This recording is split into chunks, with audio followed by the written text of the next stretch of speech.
Welcome to Attack Wrap here on Rogers TV. I'm your host, Nick Kennedy, and before we jump into our interview today, we'll highlight the OHL Players of the Week. This week's OHL Player of the Week coming out of the Oshawa Generals franchise, going to Owen Griffin with 4 games played, 6 goals, 4 assists, 10 points for a +1 rating this past week.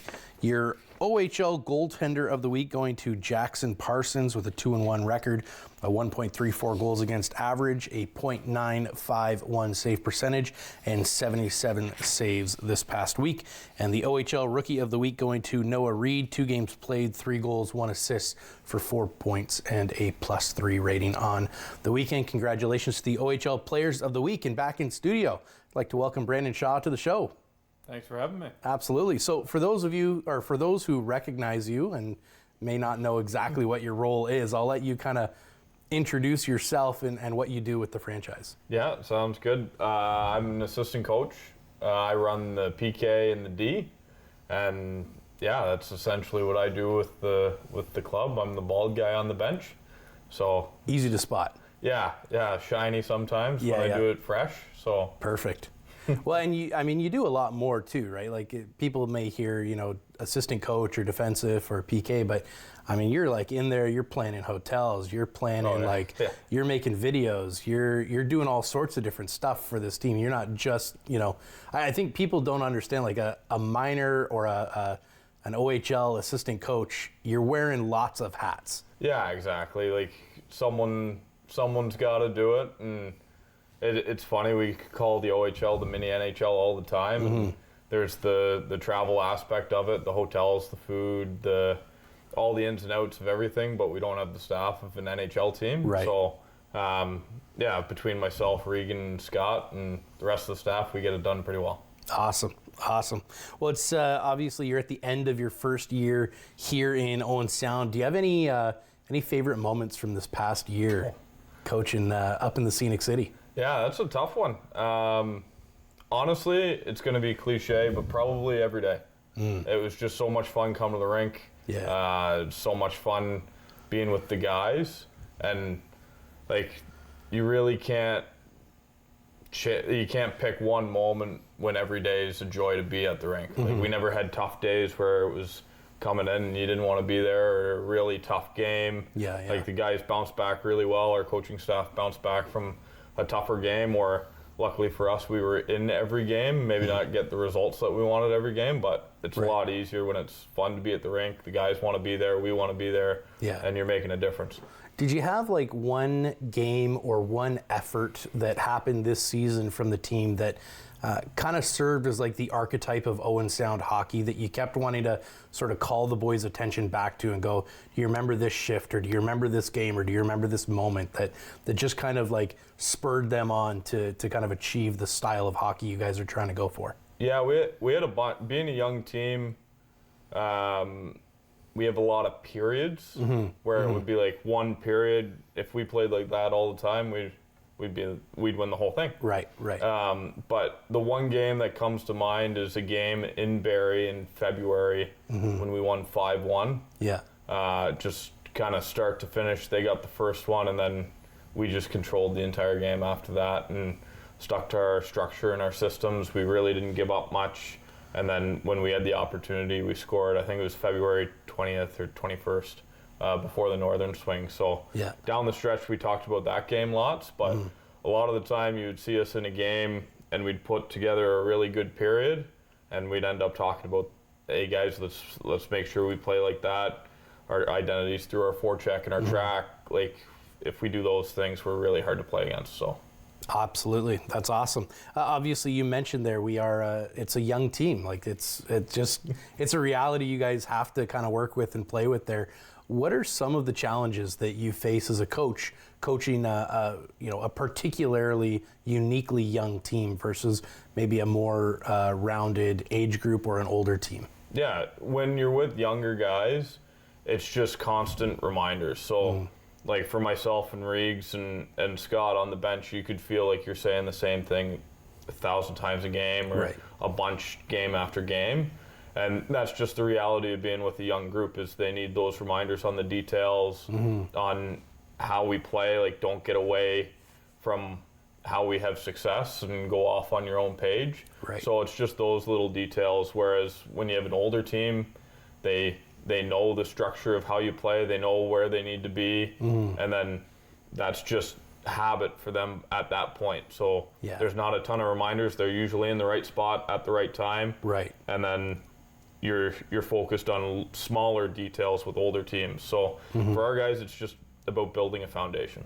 Awesome. Who are some of those players that maybe you kind of can lean on to sort of help some of the younger guys, give them the reminders as well, and they go out there and just every shift they're embodying what you're calling these guys to do, and as the younger guys maybe lower down the lineup are watching this guy play from the bench, they're seeing that, and it's kind of reinforcing your message. Yes, David Begkowski on the back end for sure, a guy who's been to the championship and has those details. Even though he is somewhat of a younger guy, he's got a lot of experience, and he plays the right way.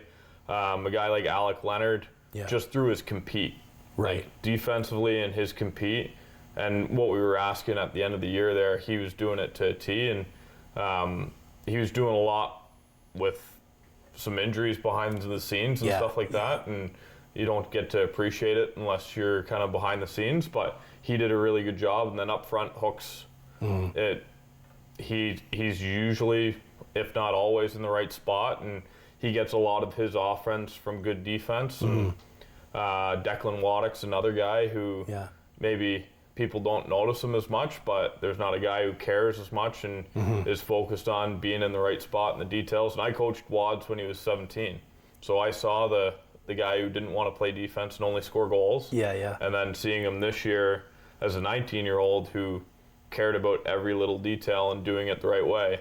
So, those guys come to mind like right offhand, and they do a really good job.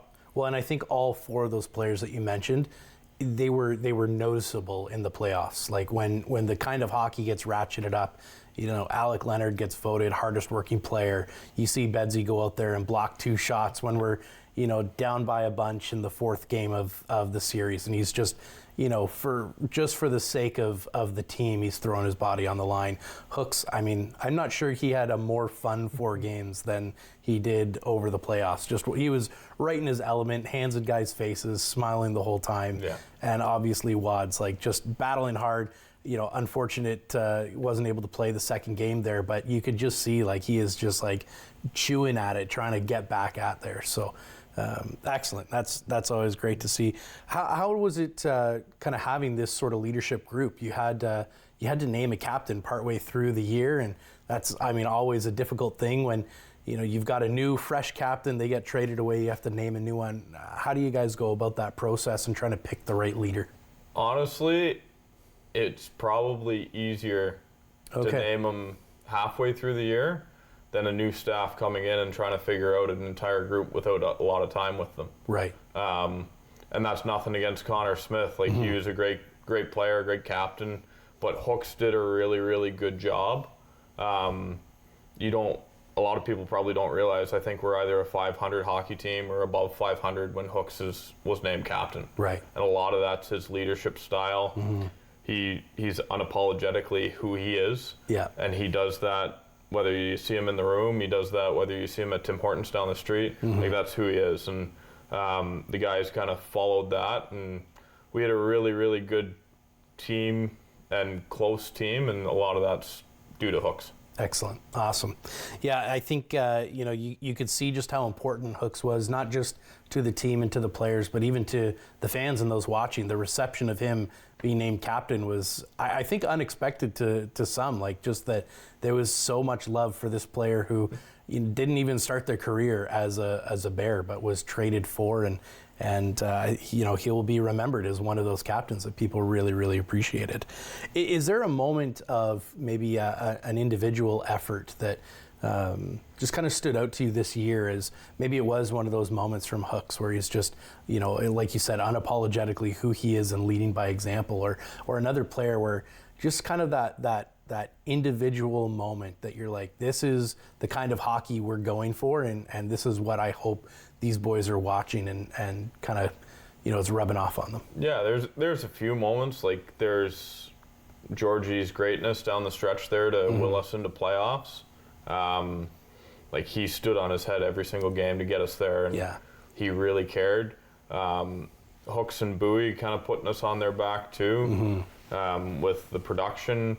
Play in particular that stands out is Bedsy against Sarnia when they came back and they scored a 6-on-3 goal, Yeah. pushed it to overtime. He goes out on the kill and blocks a shot with his hand, and we end up winning in a shootout. Like, you don't have that game, we might not be in playoffs, Yeah, right? yeah. So honestly, you could probably think of a moment from each and every guy, even the young guys. Like, you look at Zorowski, his goal in the Sioux. Yeah. You look at Bowie and all the goals that he scored. Kindry played really, really well down the stretch. Yeah. And really kind of came into his own. But yeah, I could go down through the whole list, and everybody's going to have a moment. But yeah, everybody wanted it so bad, and not just for each other, but for the fans and for the community. Like, it's really special seeing groups get behind a community and a community get behind a group. Absolutely. And I mean, I know you mentioned Hooks and his leadership bringing guys together, but I mean, ultimately that does come from the three of you guys as the coaches. You guys have inspired that kind of hockey. So, you know, not just a reflection of Hooks' leadership, but a reflection, of course, of you guys as well. And speaking of Hooks as well, you mentioned Lenny and obviously Bruce moving on now. They've played their last OHL game. For you guys, what kind of leadership did those three bring to the team, and how were they able to use that experience to maybe make your jobs a little bit easier as coaches? Yeah, it was great. Like, talked about Hooks a lot. He was good for the young guys to realize, like, the opportunity they have in front of them isn't the case for everyone. Right. Like, Hooks, until he was 20 years old, never really got an opportunity. So the young guys take that. Lenny, he does a great job because he's been to the pinnacle. He's won an OHL championship. He's won a ton of games in the OHL. So just showing what it takes day in, day out, how to take care of your body, but then also the compete you got to have every game, no matter what time of the game it is.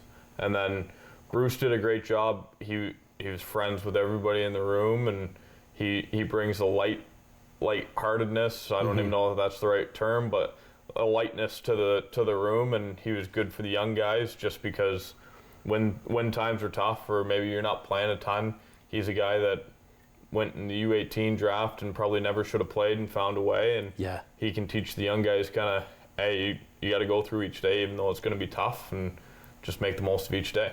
Excellent. Bruce definitely made himself comfortable on camera and stuff like that. That was always great to see. So enjoyed that. Thought we'd talk a little bit about the playoff series. I mean, this was a team that was counted out of the race before the race even started. What was that maybe a little bit of motivation for some of these guys down the stretch just to start proving some of these people wrong? I mean, the hashtag against all odds seemed to be maybe a little bit inspired by some of those writers at the beginning of the year. Yeah, like I remember at the start of the year, Razor put on the board when I don't know if it was the power rankings or the rankings of the OHL came out, and we were ranked 20th. And I think they tried to rank us 21st out of 20.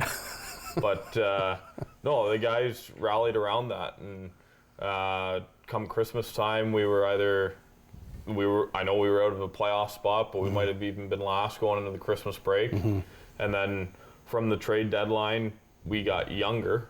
Right. Not more experienced and not older, but younger. Right. And then we go on and play 500 hockey or just above or just under, but right around it, and will our way into the playoffs. And it was a mix of everybody to get us in there. Right. But you could see it.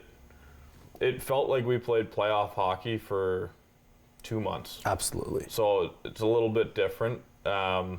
Where getting in meant a lot, and meant a lot to our young guys to get experience, and our older guys to get more looks for contracts or school or whatever it might be. But we played a lot of meaningful hockey this year, and that means a lot to a young group. Awesome. Yeah, we saw a couple of guys even getting some NCAA commitments out of that stretch there, so that's great. Obviously, it was a tough series. I think it was a series that a lot of people kind of understood. The first win is making it into the playoffs here, and you're going up against arguably Canada's one or two best major junior team in the country. So how do you prepare a team that has gotten into the playoffs at the last game basically to go up against a team that really has tried to build for Memorial Cup contentions? Yeah, our focus was just game by game. Like we went in and going into London, it's honestly one of the best experiences for our young guys. There's 9,000, 10,000 people screaming. Yeah. And there's a lot of energy in the building, and there's nerves because you care so much, and so it was good for our guys to feel that. And like despite the scores and stuff like that, there's some empty net goals, stuff like that, but the guys put up a fight right till the end of every game, and like they were there to play. So we were focused on each game, and yeah, it was just a good experience to see a team that won it last year with a lot of returners, and then a team that's loaded up to win a Memorial Cup. Right. And what it takes game in, game out. Like we know in their room, game 3, they're talking about how they need to start playing and be ready for a battle in the third period because we're not going away. Yeah. And that's what the London Knights are talking about, a young Owen Sound attack team. Right. Like we didn't get the result, but that's a pretty good feeling. It's a moral victory. Absolutely. And we never gave up. Like even when it didn't go so well for us in the second period of the last game there, the guys never gave up. We won the third, and there's something to be said about that. Absolutely. Are there a couple of highlights maybe from that series for you, like as a coach, or even that you've talked about as a coaching staff, that you guys will really remember these moments from that series? Yeah, for us, like the players learned a lot, but we did too. Like I know going into game 3, 4, we changed some structure on our penalty kill, and we didn't give up a goal. We changed some structure defensively to provide us a little bit more offense. And then just individual performances, like Elliot Arnett goes from not playing a game for a few weeks to coming in and playing big minutes, and at times playing shutdown minutes against Cowan, Barkey, and all those guys. So there's a lot of good from the series, and a lot of things that we'll look back on and learn from. But it's a great experience for everybody involved. And I think like this attack team, not only did these guys step up, but they started to learn how to score playoff goals. Like you're putting up 4 goals in a game, like against the top team. A few more against, but I mean, they're learning how to put these in the playoffs, which like that's got to be an encouraging feeling as a team to know that these guys have they've got a taste of this. They've started to learn this is how you score playoff goals. This is how you battle. I think you could tell that first game after each whistle, some of those young guys, their eyes are a little bit wider. All of a sudden they realize this isn't quite the same kind of hockey anymore. Yeah, they realized what it's going to take to win in this league. And the best but the worst thing is we're in the best division and conference in Canada, in my opinion. Right. And to come out of this division, you got a good chance of winning, but at the same time, you're probably going to be a little beat up from it because of how hard the hockey is. Absolutely. Obviously, kind of with everything surrounding that series, knowing who the opponents are, and for the attack, how do you, like, do you have to manage some of that in the locker room at all? Is there like, are you going in there trying to inspire the guys? Do they understand like this is the matchup and it's going to be a battle, and the result may be not exactly what we're looking for, but here are some of those moral victories along the way? Yeah, I think as you get into the moments where, okay, it might not go our way, you get to that. But I truly, whether it's naive or not, like even myself, I felt going into game 1, game 2, game 3, game 4, you always have a belief that you're going to win. Absolutely. And like you go into London and the game starts off well, we get through a few things, and you're like, okay, we got a chance. Yeah. And then you just see their experience kick in at different moments of the game, and that's when things kind of turn on a head and change. Right. And like, you got to remember, like, there's only one way to get experience. Exactly. And it's to go through it. So for our guys, it was really, really good to see the former champions and the ones that are, like, if they don't win the championship, it's a bust for them. It's a failed season. Right. Right. So it's really good for us to go in and experience that and truly have belief that we can win, but then take those moral victories out of playing such a good team. Is that kind of part of it? I mean, obviously we are a very young team, mostly 16, 17-year-olds, and they're, mostly 18, 19, 20-year-olds, and I don't know if they had OAs turn 21 this year or not, but it seemed like the effort never left. It's just like they're going up against so much experience, a team that could probably compete with lower level AHL squads in some games. Yeah. And like, you can see just those last few minutes of the third period and stuff, like the boys are giving everything they got. They look a little gassed. Like, it's just the different level of experience, age, strength, like all those things, I think uniquely affect major junior hockey when you do have 16-year-olds matched up sometimes against a 21-year-old. Yeah, it's a 19-year-olds league. That's when you really see what some guys are made of, because that's when they're playing their peer group. Right. And yeah, they just have that experience. They have kind of everything that you want in a championship team. Yeah. But yeah, for our guys, they were playing playoff hockey for, let's call it a month at least. Yeah. Where London started resting guys for a month. Yeah. So coming into the series, we had a lot less health than they did. Right. That's no excuse. Our guys put up a battle the entire time. Absolutely. But it's a little bit of a different spot where you come in when you're pushing to win the league and everything like that, and then when you're scratching and clawing for a playoff spot, your health is going to be different when you hit playoffs at that time. Right. What was it about that series that you guys were able to start finding these little, you talked a little bit about the style of play and the structure changing. What was it about kind of some of those, I don't know if they were weaknesses that you were seeing in the other team's strategy, or maybe just strengths in players that you were seeing on our team start to flourish and come alive in the playoffs? Kind of what sort of goes into some of those decisions? Yeah, a lot of it is just being true to your own team and how you play, and like using your strengths. And it's great if your strength exposes a weakness of theirs. So for us, a lot of it is playing down low in the offensive zone. We had big bodies like Hooks, like Razor, guys that enjoy playing down low, like Nance when he really goes at it. And Craw can play down low. So we had a kind of a change when we came home, or more of an emphasis on playing them down low and working them, and that puts their D in a tougher spot. And their D are great offensively. They're great on the rush, everything like that, but they did cough up pucks when we would get on them. So yeah, we just had to get to it, and that's what brought us success. And it seemed like you guys were starting to learn that even in game 2, when they cough one up right in the slot to Bowie, and he's able to kind of really get the ball rolling there for the attack in that game. So is it just like, were you guys kind of just giving these boards sort of a final farewell as they're getting ripped out? You guys are going to get the spongier boards next year, but I'm sure that probably aids that style of hockey, though, and you've got very unforgiving boards to get hit into, and a whole team that's willing to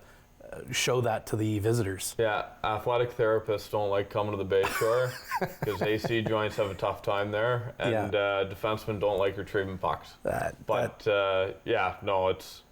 don't think that's going to change for us when we get the boards either. So excellent. Gonna stay blue collar. Excellent. I'm sure that's why London brought 3 ATs with them, I think, on that road game. So that's good. What do you say to the guys when that final buzzer goes in the 4th game there? Like, you going in there, obviously the OAs have now played their last game in a Bears jersey. Obviously lots of hope for those guys in the future, and 2 of them knowing very for sure where they're going next year. But how do you talk to a team that put up just an incredible effort all season? Honestly, it's just you thank them for their effort, and you're so proud of them. proud of them because we get to see it in the games, but our school guys work out at like before school. Our guys that are here work out, and there's a workout every single day. Like we have one of the best training. We got Plates, who Andy Plater, he's probably the best in the league. Right. And our guys work out, and they have a great workout schedule, but they put so much effort in there. And then practices, we practice at a high tempo. We don't go out and walk through a ton of stuff. Like it's battle, compete, it's play fast, it's play with pace. So when you boil it all down and think about it and kind of reflect on it, like the one thing you want them to leave here knowing is how thankful you are for their effort, and then also how proud you are of them because of how much effort they put in and how much compete they put in. Because it'd be easy to show up and take the option every day and kind of just mail it in. Right. But these guys come up to the Bay Shore and they work every single day. So, the last thing I left with them is how proud I am of them for their work ethic, and they stuck to the process. Like, I don't know how many 1-goal games we were in, but that's not common. Yeah. Excellent. Well, I mean, you talk about sticking to the process. Like after practices, after you guys they're working out, they're cooling down, they're doing all the things that they need to do, even in the midst of a hard playoff battle. And a couple of standouts would be, you can't even get Kindry off the ice some days. He wants to work so hard. You see it and it's just, you guys have built that culture, and it seems to be really trickling down through the team in a positive way. So congratulations and thank you for that. It's all him. All him. We got about a minute and a half here, but I thought just kind of walk us through. Obviously, what fans see as the last game isn't necessarily the last day of the season. You guys still have the day after. There's locker cleanout, exit interviews in about a minute or so. Just kind of walk us through what the last day of the year looks like. Yeah, so Trev and Brownie will take the guys and get all their gear situated for the summer so they have everything they need. And then for the coaching staff and management, we sit down with each player and just kind of review through the year, how they felt, how we felt, and then give them stuff to work on in the off season and kind of get their plan. So, it's just getting on the same page before everybody takes off. Awesome. You mentioned a little bit about kind of the exit interviews. Like, what are some of those things do you guys touch on? Like, this is what we want you to work on over the summer, and or is it mostly like, let's take a look at the season, give yourself a grade, and move on? A little bit of both. Okay. A little bit of both. Like a lot of times the guys know what they need to work on, and we just reinforce it, or maybe direct them in what might be something they should focus on. And then it's always good to hear from the guys to kind of see what their review of the year was. Cool. And if they feel they had a good year or they wanted more out of themselves, and then what their expectations for next year are. Excellent. Awesome. Well, thank you so much. We're going to head into break here, so make sure you guys stay tuned here on Rogers TV for more Attack Wrap coming right up after the break.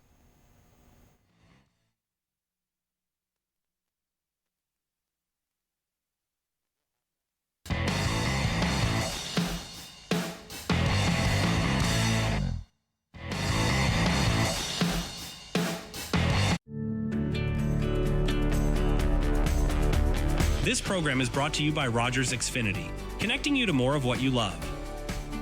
Visit Rogers.com for more details. In baseball, there's nothing more important than making it home. George Springer has tied the game. Doesn't matter how you get there. It's gone! But I do it with style. Boy, has he got some kind of power. And a little swagger, too. My house! Because no matter where you happen to be, what a play! There's only one place.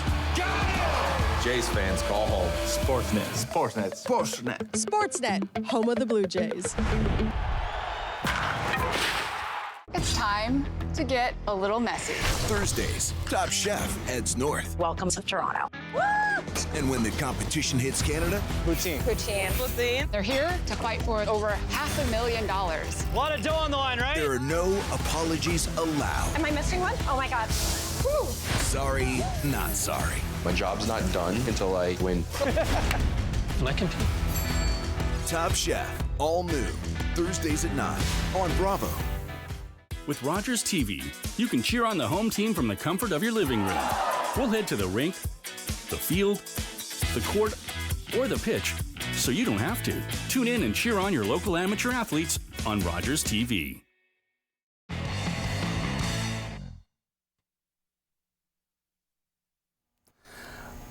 Well, ladies and gentlemen, welcome back to Attack Wrap here on Rogers TV. I'm your host, Nick Kennedy, joined today by assistant coach Brandon Shaw. And before we get back into the interview, I just want to remind all of you that next week we're going to have General Manager Dale DeGray on just after our OHL entry draft. And if you'd like to send in a question or a comment to Dale, there will be a phone number at the bottom of the screen or an email. You can send in your question or comment there. And if you do, your name will be entered into a draw to win a signed jersey by this year's Owen Sound Attack squad. We'll have that hanging up behind me next week, and I believe we'll be giving that out the week after. So make sure this week and next show you're sending your questions in for Dale DeGray, and then the final show of the year will be the following week, and that jersey will be given away to one of you lucky question askers or commenters. We'll throw that number up at some point. Just keep watching. Thought we'd talk just a little bit about the draft. Obviously, Dale is coming in next week to break it all down. What kind of role do you guys have to play in the draft as coaching staff? Yeah, we look into as many guys as we can. It's obviously a busy year. Our entire coaching staff took in the OHL Cup at different moments, and we also took in a couple different tournaments throughout the year. So we all are opinionated guys and like to have a little bit of skin in the game. So we definitely want to have an opinion on guys going high in the draft and knowing what's coming in and stuff like that. So come draft day, we have enough knowledge to have a little bit of an opinion. Good. And yeah, that's essentially just us wanting to at least have some skin in the game. Sure. Well, and I'm sure that's helpful as a coach because you're able to kind of say, like, you know, these guys fit our style or they play our systems, or you can kind of tell, you know, one player may thrive under a system that, you know, you guys just don't play. And so really it's kind of a question mark of a player. And I'm sure all of that gets taken into account for you guys. Oh, for sure. Like everybody has their own style of player that they like, and it goes into the draft. But again, our scouting staff does a good job, and Dale does a great job of knowing kind of what we need and what we need to be successful. And I think some of it's changed this year in terms of like criteria, which is great. And we know that's a priority in the upcoming draft. Now, and we'll talk a little bit about NCAA after we talk about the draft, but does that kind of, like with that deal getting signed, does that sort of change a bit of the course of how this team is sort of, I don't want to necessarily use the term rebuilding, but growing from ground up in a way? Yeah, for sure. It opens up new opportunities. Like I think in this year's draft, you'll see it's going to be a little different than previous years, where more kids from the States might be taken. Okay. More kids a different age, so you might not see all 09s taken with a very few group of 08s or 07s taken. You might see more of those. So yeah, just with that opening up, it's great for players because they extend their runway from they have to be a pro in 3-4 years to now it can be 8 years. Right. So it's great for players. It's great for organizations. It's just, yeah, it's going to be a little different landscape here for the next little while. For sure. Well, and I'm sure even the top 5 or top 10, where obviously the attacker is sitting, is going to look a little different. We've seen guys last year, one of our draft picks, Jet Kwadja, could have been a much higher pick, but had committed, to the States. So I'm sure you guys you guys have a lot more to look at, it sounds like, this year than maybe in previous years. 100%. You got, like, you look at a bunch of teams that added NCAA guys, like, straight from school. Right. You're looking at teams, like even us, we grabbed Lenny Greenberg from the BCHL that's committed to Sacred Heart. Yeah, yeah. That would have never probably have happened if the rules didn't change. And yeah, so it's going to be a different look, but I think it's good for hockey overall. I think it's really good for the NHL and the product of hockey. When you're out watching a young player play, obviously, like I was standing with somebody who was scouting for one of the NHL teams recently at the Bayshore, and he was mentioning how like he has a hard time looking at, I think it was his first year, he's like he had a hard time looking at some of the younger guys and being able to assess like what their viability will be in a year or two, because they're still, you know, undeveloped, undersized, and obviously growing. For you, how do you sort of assess a player? What qualities are you looking for in a player to go, you know, they may be young, they might be an 09 or whatever, but we think that, you know, they've got this potential, they're still, you know, continuing to grow perhaps, or, you know, maybe not. How do you kind of assess some of those qualities? Yeah, you look at a lot of things. Like hockey IQ is a huge one. You'll look at size, you might look at their parents, you might look at their dad or their mom and see, okay, how much more growing do they have to do? Right. Or are they probably tapping out? Yeah. You look at their skill set. You look at their grit, determination. Like to be an attack player, you got to compete. Yeah. So like that's huge for us. And yeah, you look at all these different things, and the thing for us, usually players that are going to go on and be great NHLers are going to make great junior players. But at the end of the day, we got to find the guys that are going to be really, really good junior players. Yeah. So the job's a little bit different than a NHL guy. Right. You're trying to just figure out what they're going to be by the time they're 19. Yeah, yeah. And then if you have them for 20, that's bonus. Right. Where NHL, they got to figure out what a 17-year-old's going to be in 5-10 years. Yeah, so yeah. A little bit different, but yeah, you just try and project out, okay, they have this, is how easy is it to develop something that they don't necessarily have? Do they have a good foundation? And then obviously the size one is always the big question, is how big or how small are they going to be? And a lot of the time you're looking at mom or dad for that. Okay, all right. So the whole family's getting a physical before the draft, it sounds like. Yeah. Okay. It sounds like Brownie's got a lot of work on his hands this year. For some of the guys, like obviously, you know, when you are dealing with younger players, you can have players, and I don't know what your thoughts are on this, but can players, you know, sometimes get to this level of hockey where they're getting looked at by OHL scouts just purely on skill alone, and they have kind of, you know, maybe yet to develop some of those fundamentals that you're talking about, and you know, how to use your edges properly and things like that. Is that something that you guys have to, you know, look into as well? Yeah, 100%. It's a lot of fun when you get guys like that who maybe haven't played a ton of positional hockey or been coached super well, but they have a ton of skill, a ton of talent. Because then if you can find a way to kind of use their strengths and build those, but also build another part of their game and fill it out, they end up being pretty good players. So yeah, you kind of look at every aspect of what they bring and what you think you can develop within them, and yeah, you just try and get the best well-rounded individual and then player as well. Like character is the biggest thing to determine growth, in my opinion. Well, and I think that's something that our general manager has said a lot. It's one of his priorities, is the character of a player. And 100%. Clearly, it's been working. I mean, we've got you know, a team that you could sense a difference, I think, this year compared to, you know, last year or even the year before. Just a cultural shift among the players, and you could see it from, you know, 30 feet up in the stands. And I'm sure you guys felt, I know this is your first year, but I'm sure you felt there was this was a fun team, a fun group of people to be around. Yeah, well, at the end of the day, if you're not around good people, it's not a lot of fun. Yeah. And then also if you go and you leave something out there, it's really hard to sleep at night. Yeah. So and our jobs depend on these guys working, so we want to make sure we instill a work ethic in them. Right. Excellent. When a player gets drafted, what you know, we'll say first round pick comes through, attacker picking 5th overall, you hear the pick get called.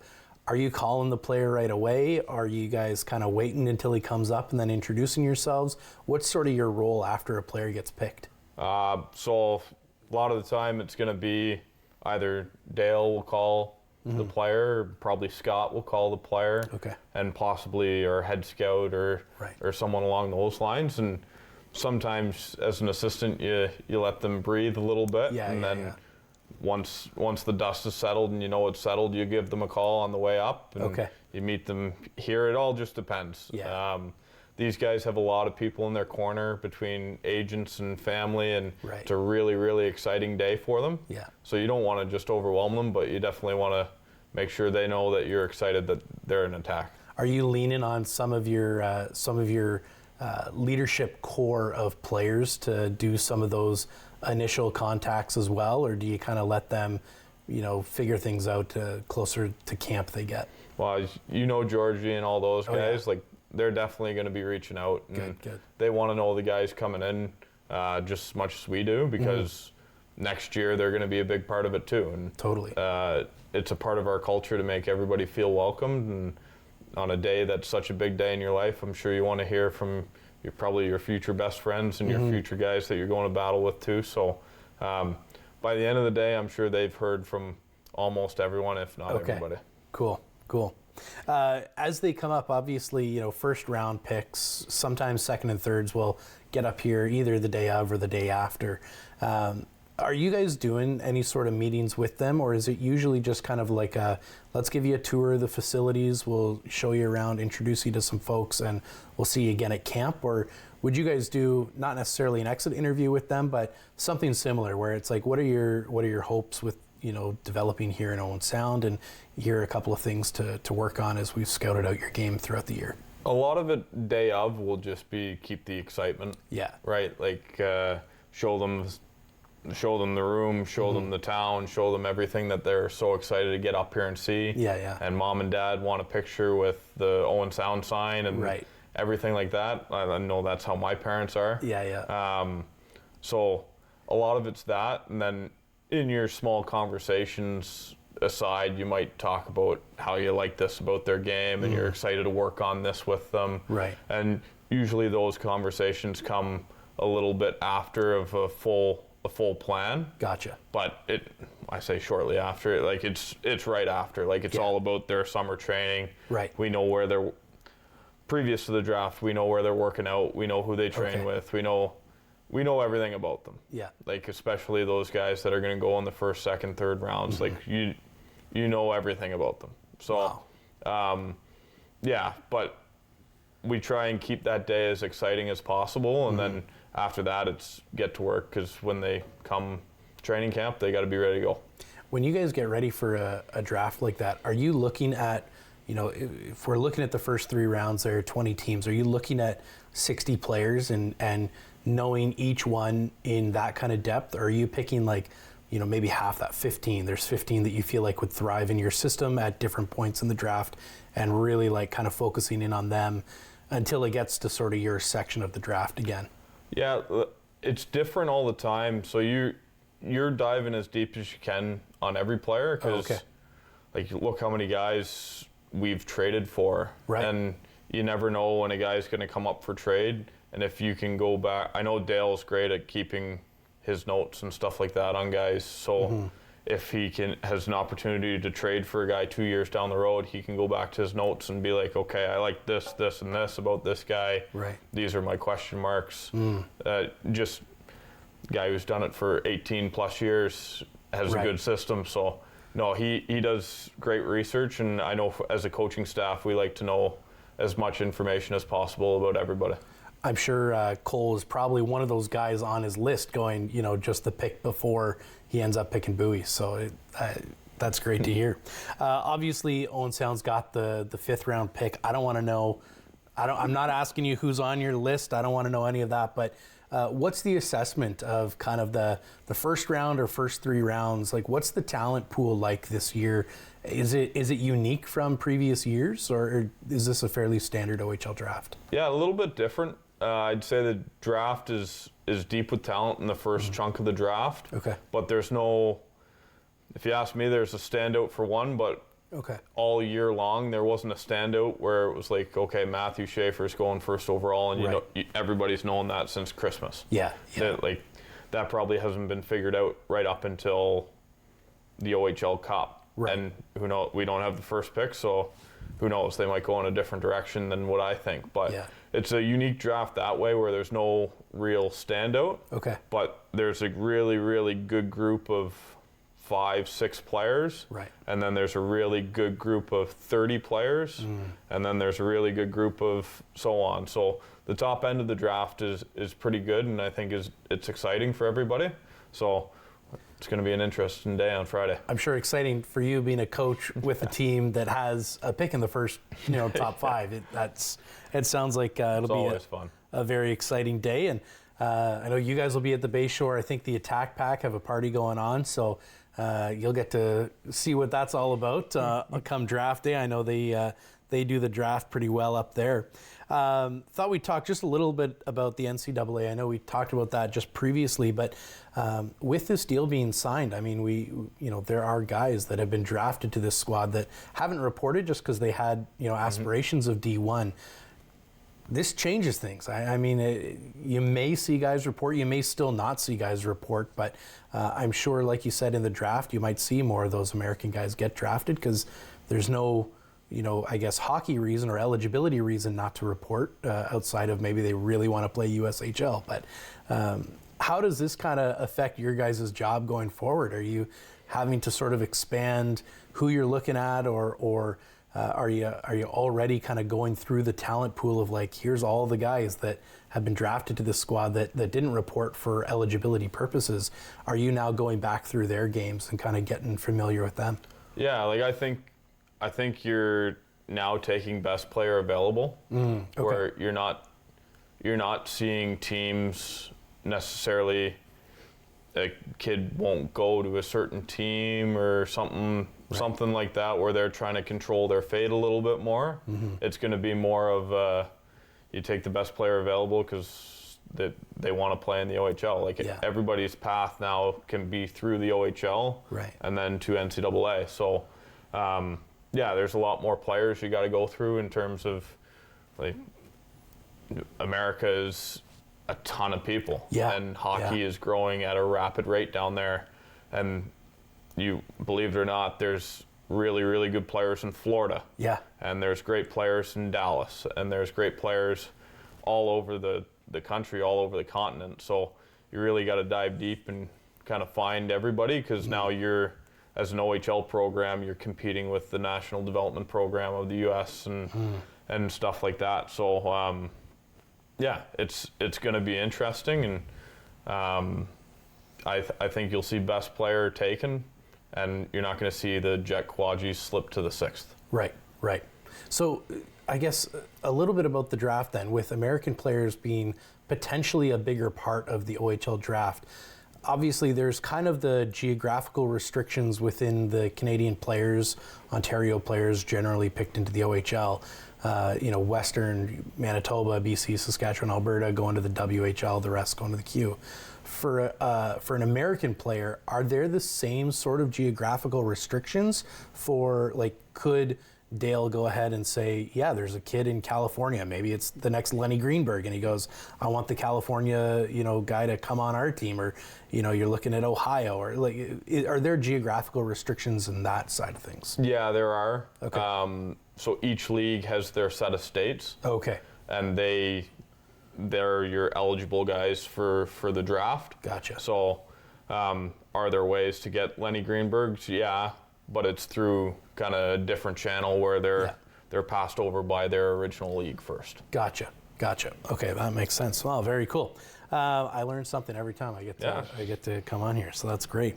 Obviously, Owen Sound has a bunch of draft eligible players. I think the midterm scouting report, I believe we had the most players on that list. I think we were still tied for most, or still at most, when the final rankings came out.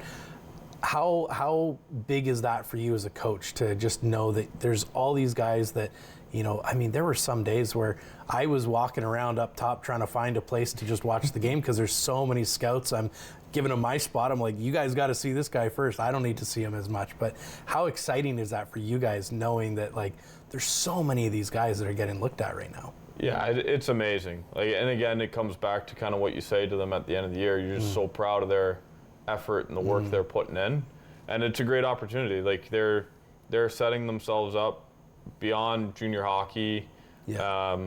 Like Owen Sound, myself, you, everybody involved, we're just a we're just a stop, a blip on their radar to bigger and bigger things for their careers, and it's exciting to be a part of it. Like it shouldn't be a sad thing that they come and they go. It should be a super exciting thing that they came and we're all a part of it. So it's super special, and hoping to see a good number of our guys' names called, and it'll be exciting for them. And I used to say it when I coached out west, when guys would commit to an NCAA D1 school, and it's like they commit once, whereas I feel like I commit like 17 times a year. Right. Because each guy that gets a commitment, you feel like you're getting drafted or committed yourself, because you're just so happy and so proud of them. So. Awesome. How much does that sort of aid a player's development as well? Like, I mean, it's got to be good for the whole team, even the players that don't get drafted, because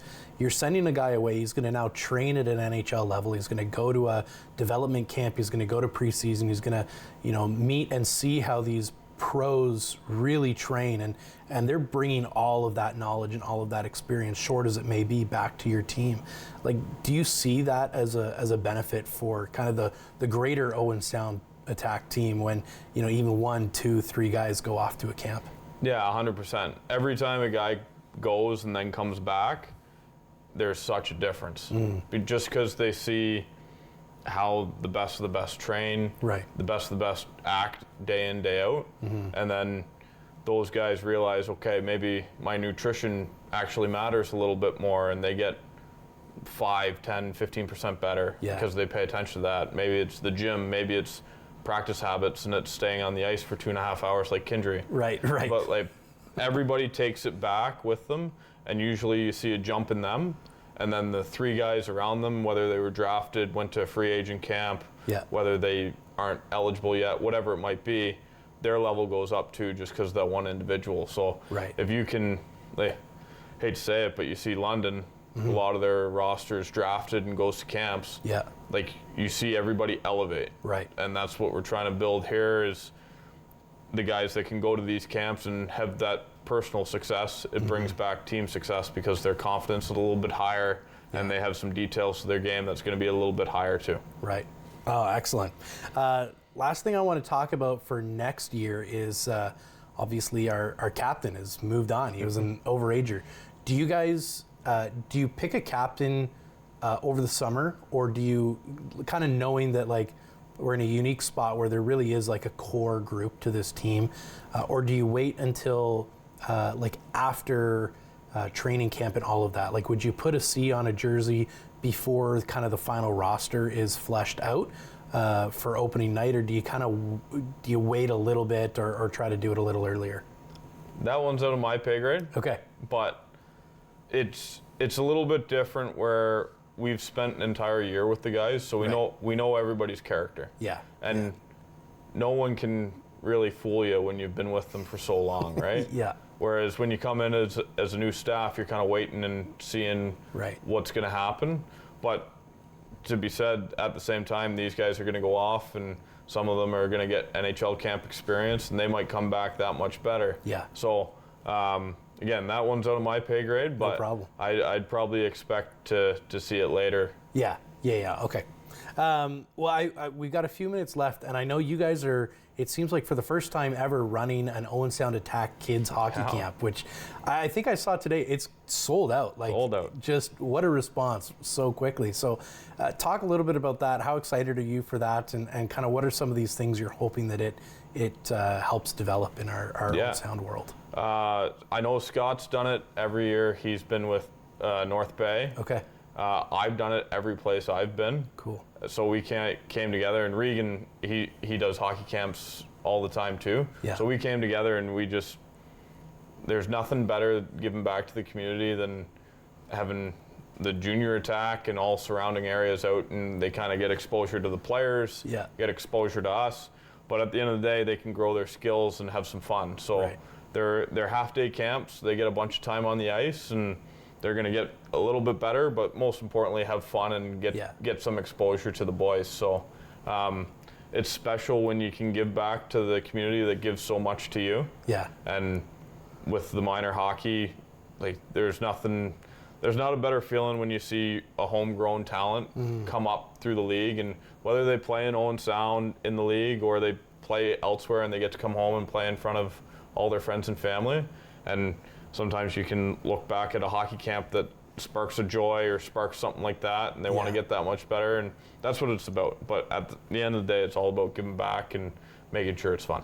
Well, that's awesome. I know, I think that's something that a lot of people have wanted, and so it's very cool to see, you know, this group of coaches not just sort of create this new culture around the Owen Sound Attack that, you know, for a team that is, you know, so young and maybe not getting the results that everybody, you know, may look for in a Memorial Cup style team, the excitement around this team has been unbelievable this year. I think we had more sellouts this year than we had last year or the year previous, and people are excited, and then you guys are building into the community as well through these camps. So I think people are very excited about that. So it's all about momentum. Like, excellent. It's growing. Like this year, it's about growing into next year and the year after that. So every small little thing we can do, I think, is important. And like our coaching staff calls Owen Sound home. So right, excellent. Oh, that's great. Before the end of the show, what does summer look like for you? I mean, you're a coach during the year. Now, what do you do? Like you've got the draft, you've got a couple player follow-ups, I'm sure. What does your job look like through the summertime? Yeah, you'll stay in touch with the guys lots. Like I'll be talking to the guys all the time. Yeah. My family's in Barrie, so I'll go check on our Barrie cohort there and make sure they're working out and doing everything they can. I'll run some skates myself, and I put a team in that plays a game once a week and stuff like that. So we're doing that, and then I'll be helping out in the front office selling some marketing stuff. So if you're a business and you want to work with the Attack and partnership with the Attack, you let me know, and we'll help you out. Perfect. Well, you guys heard that. If you've if you really want to see your logo on a Bears jersey, maybe on a helmet, and you got a couple of dollars burning a hole in your pocket, give this guy a call, and we'll. I know he'll get you set up, so that'll be great. Don't forget, next week we do have Dale DeGray on the show, breaking down this year's entry draft. We'll have an autographed Owen Sound Attack jersey. I saw a couple of them. They're looking good. So you're going to want to make sure you text in those questions. Make sure you text in those comments for General Manager Dale DeGray. And if you do, then the following week, which will be the last show of the season, we'll be raffling that off to all of you who have submitted a question or a comment for Dale. So make sure you get those phones ready. Text in to producer Mark. You can email in questions as well. It's going to be a great time, and we'll try to burn through as many of those with Dale next week as we can. Brandon, thanks so much for joining us on the show this week. Thank you for having me. Absolutely. We'll be back next week, like I said, with Dale DeGray. Get those questions ready here on Attack Wrap and on Rogers TV. Thank you so much for watching, and we'll see you again next week.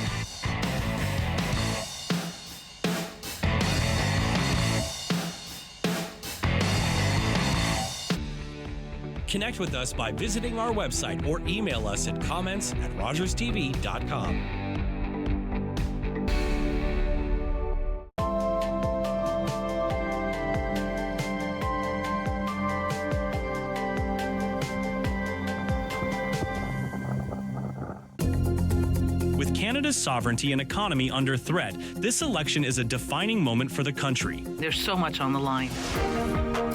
Get to know the candidates running to be your MP and represent your interests in Ottawa. Hear from your local candidates during Rogers TV's coverage of the local campaign. And on election night, Rogers TV delivers the local results. Rogers TV. Watch, learn, vote. After a night out with your friends, not having a plan for a safe ride home can leave you in a bad spot. You could end up riding in a police car, an ambulance, or a hearse. These unplanned modes of transportation can be a costly choice and do not take you home. Your plan could include a designated driver, a taxi, or public transit. Drink responsibly, choose your ride, and have